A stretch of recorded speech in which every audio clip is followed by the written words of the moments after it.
Evangelho, domingo da primeira semana do tempo do Advento. O Senhor esteja convosco, Ele está no meio de nós. Proclamação do Evangelho de Jesus Cristo segundo São Mateus. Glória a vós, Senhor. Naquele tempo Jesus disse a seus discípulos: A vinda do Filho do Homem será como no tempo de Noé. Pois nos dias antes do dilúvio todos comiam e bebiam, casavam-se e davam-se em casamento, até o dia em que Noé entrou na arca. E eles nada perceberam, até que veio o dilúvio e arrastou a todos. Assim acontecerá também na vinda do Filho do Homem. 2 homens estarão trabalhando no campo, um será levado e o outro será deixado. 2 mulheres estarão moendo no moinho, uma será levada, a outra será deixada. Portanto, ficai atentos, porque não sabeis em que dia virá o Senhor. Compreendei bem isso. Se o dono da casa soubesse a que horas viria o ladrão, certamente vigiaria e não deixaria que a sua casa fosse arrombada. Por isso também vós ficai preparados, porque na hora em que menos pensais, o Filho do Homem virá. Palavra da salvação. Glória a vós, Senhor. Domingo da primeira semana do tempo do Advento, em nome do Pai, do Filho e do Espírito Santo. Amém. Queridos irmãos e irmãs, hoje damos início a um novo ciclo do ano litúrgico. E esse ciclo é chamado de Ano A. Terminamos agora o ciclo do Ano C, dedicado a São Lucas. E nós vimos que durante o tempo comum tivemos a companhia de São Lucas. E também durante a Quaresma e durante o Advento, ou seja, nos tempos fortes, São Lucas esteve muito presente conosco. Agora, damos início ao ano A, que é o ano dedicado a São Mateus, o ano B, dedicado a São Marcos, e o ano C, dedicado a Lucas. Quando completamos, voltamos então para o ano A. Então, já começa com esse primeiro domingo do Advento, tendo o texto do Evangelho de São Mateus. E nós estamos no capítulo 24. E o tema do Evangelho de hoje é o tema da vigilância. Mas que grande presente o Senhor nos deu. Estamos abrindo o novo ano litúrgico, recordando a memória de Nossa Senhora das Graças, a memória da entrega da medalha milagrosa, a memória da Beatíssima Virgem Maria que derrama sobre nós as graças do céu, que no seu imaculado coração, por amor de cada um de nós, ela recolheu. Aquela que zela em continuação pela nossa perseverança, pela nossa vigilância, para que o nosso coração esteja pronto e disposto a abraçar a vontade de Deus. A vigilância aqui não é só, no Evangelho, né? Não é só a atitude de cuidado por alguma coisa que me é valiosa, ou cuidado por alguma coisa que não pode ser deixada de lado, mas trata-se de assumir um compromisso. Poderemos pensar que o vigia é aquele que é pago para cumprir um dever de tomar conta daquilo que pertence a um outro. A vigilância da qual nos fala o Evangelho significa tomar para si aquilo que é de um outro como sendo seu e guardar consigo. A vigilância supõe uma estreita união de vida. As virgens vigiavam a chegada do Senhor. A chegada do Senhor não aconteceria sem elas, entendem? Que o Senhor vai chegar, Ele vai chegar. Vigiar a chegada do Senhor significa dizer que essa chegada não acontecerá sem a minha presença, porque eu estou ali para estar com Ele. Essa é a vigilância da qual nos fala o Evangelho.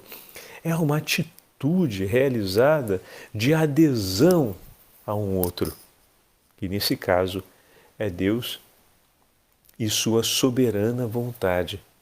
Nós somos chamados a termos um coração vigilante, não é um coração de quem está sentado esperando a hora do atendimento, que no fundo, está mais preocupado consigo mesmo do que propriamente com o atendimento. Tem a necessidade do atendimento e a reconhece, mas está mais preocupado consigo mesmo, porque alguém pode lhe passar à frente, o médico pode atrasar e então eu vou perder o meu horário. Tento chegar cedo para tentar diminuir, talvez, o tempo de espera, porque chegando mais cedo posso ser atendido primeiro e assim passo à frente de um eventual atrasado. Nesse caso, existe um ato de vigilância, mas não é ainda como nos fala o Evangelho, porque no fundo o zelo aqui é por si mesmo e pelo próprio interesse. A vigilância da qual eu falava, que é a vigilância como nos apresenta a Sagrada Escritura, significa uma adesão de coração. As virgens não estão vigilantes com a lâmpada acesa na espera do Senhor ou do noivo, né, para que aconteça um benefício em favor delas. Elas não estão ali para que outras não passem à sua frente. Elas estão ali esperando o seu esposo chegar, noivo chegar, para que esse momento não aconteça sem elas. O que significa dizer que elas estão ali por Ele, para estar com Ele, pelo amor que Ele merece receber da parte delas e pelo quanto Ele é importante para a vida de cada uma delas. Essa é a vigilância da qual nos fala o Evangelho. É um passo a mais, para além daquilo que estamos habituados a olhar. Por isso a imagem que o Senhor usa, a imagem de Noé, que é uma imagem muito interessante, porque, afinal, como já tivemos a oportunidade de falar numa outra ocasião, chama a atenção aqui a indiferença daqueles que vivem o momento da vida com toda naturalidade, vivem só para eles mesmos. O contraponto, vamos dizer assim, né, da vigilância aqui, é esse total desinteresse por alguma coisa que não diga respeito ao bem da própria pessoa. Um total desinteresse. Se não diz respeito ao meu próprio bem e à minha vida e ao que eu quero dessa vida, simplesmente não me interessa em nada, seja o que for. Olha que interessante. Essa mentalidade passa no meio de nós, na nossa sociedade de hoje. E muito, uma mentalidade muito forte. Se não diz respeito ao meu interesse, às coisas que eu quero e que eu busco, eu não tenho nenhum interesse por isso. Para mim é como se não existisse, não há nenhuma importância. Se não vem ao encontro dos meus interesses, do que eu quero, se não me serve para o que eu quero, isso não me diz nem respeito, eu não quero nem saber. Esse tipo de mentalidade que aparece nos nossos tempos pode ser um grande perigo para que nós possamos manter a vigilância do coração. A carta aos Romanos, hoje na segunda leitura, nos fala sobre uma série de condutas que precisam ser mudadas para que um coração permaneça unido ao Senhor. Em outras palavras, se um coração vive à luz do amor desse Senhor que ele conheceu, ele abandona tudo aquilo que São Paulo hoje fala na carta aos Coríntios. Abandonar cada uma daquelas situações só vai acontecer se o coração tiver o conhecimento do amor que o amou e tiver dentro de si um desejo vivo de amar como foi amado. Isso é fundamental. Sem isso não se deixa nenhuma daquelas coisas, porque todas aquelas coisas, por mais estranhas que possam parecer, são satisfatórias para alguém que quer viver a vida para si mesmo, ou que quer fazer do centro da sua vida si próprio, a si mesmo, e nada mais. Todas aquelas coisas, por mais estranhas que possam parecer, vão ser satisfatórias porque vão te ajudar a cumprir esse fim.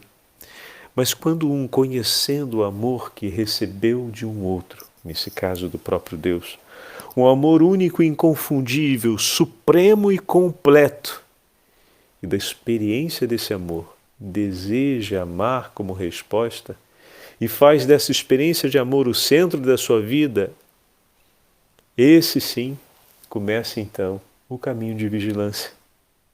Ou seja, o caminho de quem estabelece que a minha vida não vai acontecer sem você.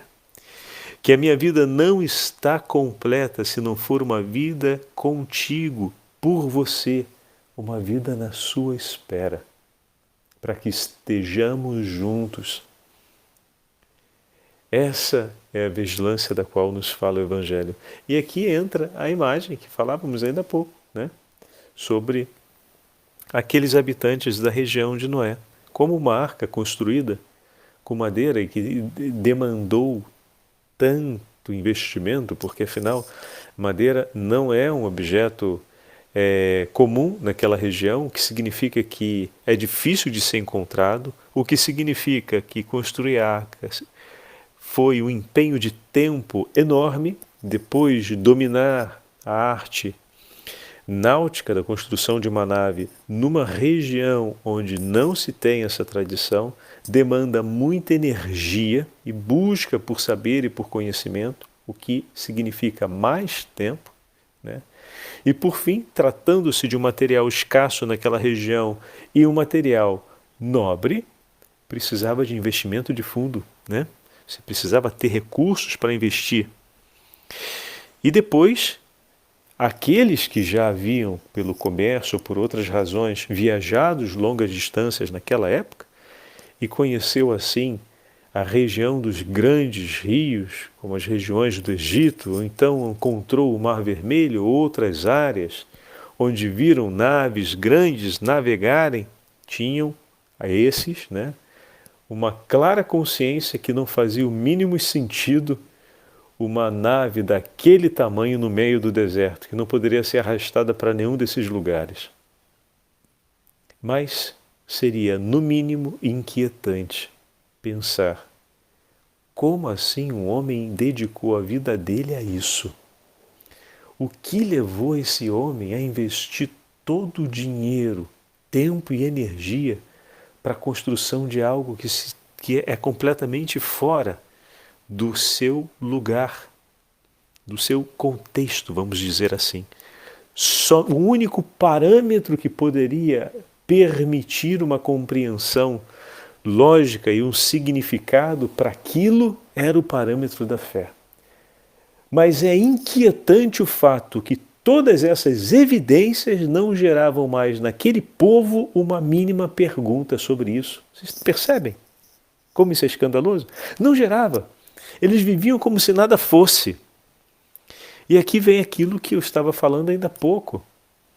E fazendo uma comparação, né, da mentalidade da geração que nós podemos encontrar na nossa geração hoje.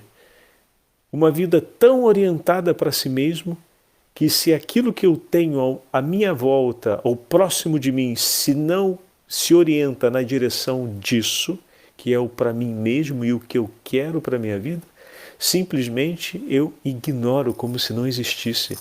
Mas como assim uma arca daquele tamanho, feita daquele jeito, naquele lugar, não chamaria um mínimo de atenção? Não suscitaria um mínimo de pergunta ou de questionamento? Pelo contrário. Não é, como sabemos, na narrativa do livro do Gênesis, era banalizado. Debochavam dele, tratavam ele como um louco, o ignoravam completamente, como se ele estivesse fora da razão e do juízo. Porque o parâmetro da fé não era mais um parâmetro daquele povo, daquela geração. E eis que o Senhor cumpriu o ato de justiça, ou seja, foi fiel à palavra que ele deu a Moisés, a Noé. A palavra que não foi escutada por aqueles que estavam à volta, mas Deus cumpriu um ato de justiça, foi fiel à sua palavra. E aquele que guardou a palavra do Senhor no coração, encontrou a eloquência de sua voz, pois o Senhor, sendo fiel à sua palavra, a cumpriu. E aquele que guardou a sua palavra no coração, encontrou com ele a aliança de vida. Essa é a imagem muito significativa e o chamado para o início do nosso advento. Guardar a palavra de Deus no nosso coração para que nós possamos ouvir a sua voz. Guardar a palavra de Deus no nosso coração para que nós nos tornemos homens e mulheres vigilantes. O que isso significa? Que não vivem a sua vida sem ter Deus junto de si. Que escolhem e tomam a decisão: eu não quero mais viver minha vida se não for junto com o meu Senhor. Eu não quero mais viver a minha vida sem pensar um único minuto no meu Senhor, sem recordar-me de suas palavras. Eu quero ter na minha vida de hoje para sempre o parâmetro da fé, como parâmetro de força, como parâmetro que orienta os meus passos e todas as minhas decisões, como parâmetro que me leva a investir tudo o que tenho de mim. Esse é o chamado dessa primeira semana do Advento que nós estamos entrando. O bendito chamado que a Beatíssima Virgem Maria, ouvindo, seguiu e que agora, como Mãe de todas as graças, nos ajudará a seguirmos também. Peçamos a intercessão da Beatíssima Virgem Maria no início desse Advento e olhando o testemunho que o Senhor dá em nosso favor através da vida da Igreja, dos sacramentos e dos meios dispostos para que possamos ouvir e manter a sua palavra viva em nós, também nós, no início dessa semana, façamos a nossa adesão a esse caminho de vigilância conforme o Senhor nos ensina. O Senhor esteja convosco, Ele está no meio de nós. Pela intercessão da Beatíssima Virgem Maria e pela intercessão de São José, patrono da Igreja, abençoe-vos o Deus Todo-Poderoso, Pai, Filho e Espírito Santo. Amém.